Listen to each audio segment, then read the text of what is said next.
Pemirsa, demo mahasiswa Universitas Cendrawasih di Papua rusuh. Satu mobil polisi dibakar mahasiswa yang marah. Akan aspirasi, maka kita palan sampai 1 minggu, sampai rektor ambil kita punya aspirasi. Demo mahasiswa di Uncen dipicu protes biaya kuliah tinggi. Mahasiswa menuntut kampus menurunkan uang kuliah. Demo menjadi ricuh setelah mahasiswa dan polisi terlibat bentrok. Satu mobil polisi dibakar mahasiswa. Demo yang awalnya berlangsung aman dan lancar tiba-tiba terjadi aksi saling dorong hingga berujung ricuh. Siswa terkait dengan biaya pendidikan di kampus memang sudah diterima oleh pihak rektorat, diwakili oleh Wakil Rektor 3 untuk menerima aspirasi dari para mahasiswa. Namun ada kehendak lain sehingga mereka memaksakan untuk menghentikan aktivitas kampus, apalagi dengan tujuan menutup pintu gerbang. Nah, itu yang menjadi permasalahan tarik menarik antara petugas dengan pihak kampus dan juga pihak pendemo. Akhirnya terjadi pelemparan oleh massa kepada aparat kepolisian yang pada saat itu melaksanakan pengamanan. Pengamanan pun terjadi cuma hanya di gerbang kampus, tidak di dalam kampus. Dari aksi penyerangan dengan menggunakan batu dan juga beberapa material lain mengakibatkan dari kami Polres Jayapura Kota 3 mengalami luka. Saat ini sudah di dalam penanganan Rumah Sakit Bayangkara sama 1 unit material. Dan untuk mengetahui informasi terkini kita sudah terhubung dengan Cornelia Mudumi di Jayapura, Papua. Ya, Cornelia, bagaimana suasana terkini di sana? Baik, selamat siang Sabrina dan juga pemirsa.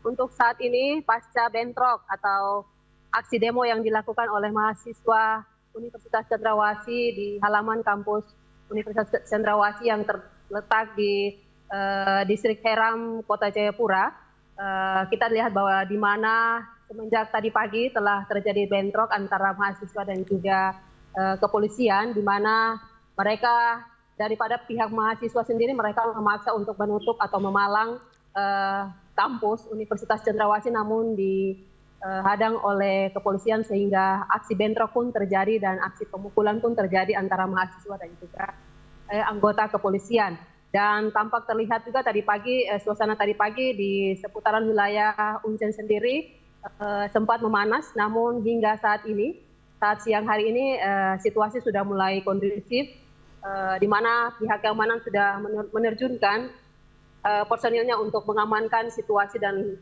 kondisi di seputaran wilayah kampus Universitas Cendrawasih. Ya, Cornelia, bisa diperlihatkan melalui kamera belakang Anda bagaimana situasi terkini di sana? Baik, tampak di belakang saya, pemirsa boleh melihat bagaimana pihak keamanan sendiri sedang melakukan pengamanan dan juga mengamankan situasi di seputaran wilayah kampus sendiri. Boleh pemirsa melihat, ada juga di samping kiri saya atau di samping kanan saya, dan tampak juga di depan saya dari petugas ANAFI sendiri sedang melakukan olah TKP.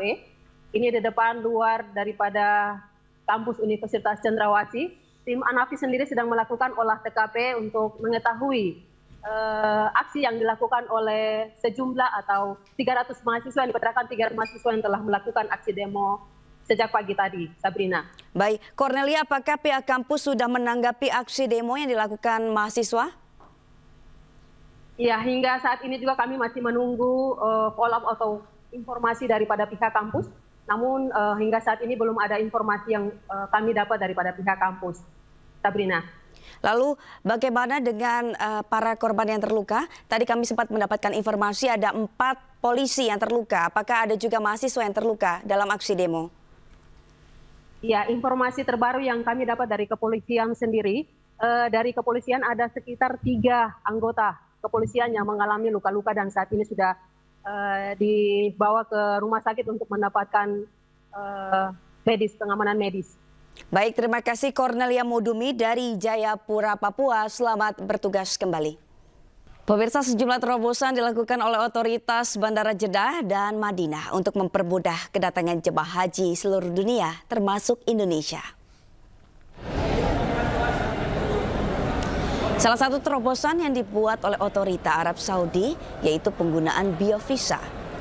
Sejak masih berada di Indonesia, para jemaah calon haji harus lebih dulu meregistrasi sidik jari mereka, sehingga para jemaah hanya perlu mencocokkan sidik jari yang sudah terdaftar saat tiba di Arab Saudi. Selain itu, otoritas Arab Saudi juga menyediakan layanan fast track dengan sebutan program Makkah Route. Program-program yang dibuat oleh pemerintah Arab Saudi mempercepat layanan jemaah untuk menunaikan ibadah haji. 166 jemaah calon haji asal Kabupaten Pidijaya Aceh yang tergabung dalam kloter 5 berangkat menuju asrama haji dengan menggunakan 6 bus. Inilah suasana haru di saat ratusan jemaah calon haji mulai diberangkatkan untuk menuju asrama haji di Banda Aceh pada Rabu kemarin. Pelepasan jemaah calon haji berlangsung hikmat dengan dihadiri sejumlah tokoh agama dan keluarga jemaah calon haji. Sebanyak 166 jemaah calon haji asal Pidijaya dijadwalkan menuju Tanah Suci pada hari ini melalui Bandara Sultan Iskandar Muda menuju Jeddah. Sementara 6 jemaah lainnya yang belum berangkat akan menyusul pada 28 Mei mendatang bersama kloter 11. لبيك اللهم لبيك لبيك لا شريك لك لبيك إن الحمد والنعمة لك والملك لا شريك لك. Pemirsa, unik dan inovatif, seorang peternak kambing menggandeng konten kreator cantik untuk jualan secara live di media sosial.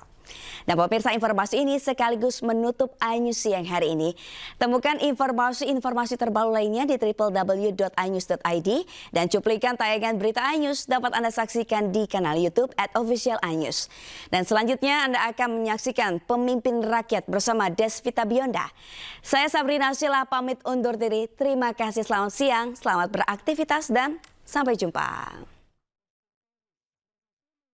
Bulannya itu dapat perawatan yang dari dokter hewannya.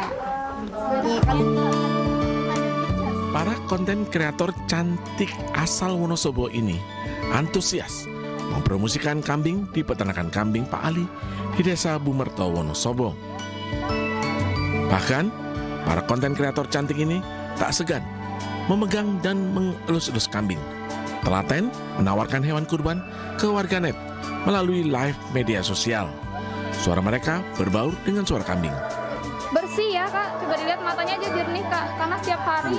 Lagi jualan live Pak, jadi di sini kita ada jualan online, jualan offline juga melalui live juga Pak. Apa yang dijual apa sih ini Mbak? Ini kambing-kambing dombos-dombos Wonosobo ini Kak. Untuk Idul Adha bisa. Banyak pembeli setelah melihat live di media sosial, mengecek kebenaran dan kondisi kambing, datang langsung ke peternakan. Mereka puas karena kondisi kambing tidak berbeda ketika dipromosikan di media sosial. Kalau di media itu cara bicara dengan saya bertanya-tanya di sini dengan harga, nah itu sesuai harganya. Tapi kan lihat dari kambingnya, besar kecilnya. Seperti itu. Misal kambingnya kecil ya harganya kecil, misal kambingnya besar harganya besar. Pemilik peternakan kambing kurban, Ali Murtado, mengaku sengaja memanfaatkan anak-anak muda penggiat media sosial untuk membantu menjualkan kambing kurban. Dengan berjualan secara online, dirasa lebih menguntungkan, meningkat hingga 70%. Karena lebih gampang penjualannya, sama langsung petani yang pemakai. memang banyak yang ini ya Pak ya, banyak yang memilih online gitu Pak ya. Ya masalahnya mungkin kesibukan orang-orang kan lebih mudah dari online. Peternakan Ali tahun ini menyediakan 200 domba untuk kurban. Domba khas Wonosobo atau dombos dengan harga 2 juta hingga 5 juta rupiah. Dari Wonosobo, Jawa Tengah, Didi Dono Hartono, iNews melaporkan.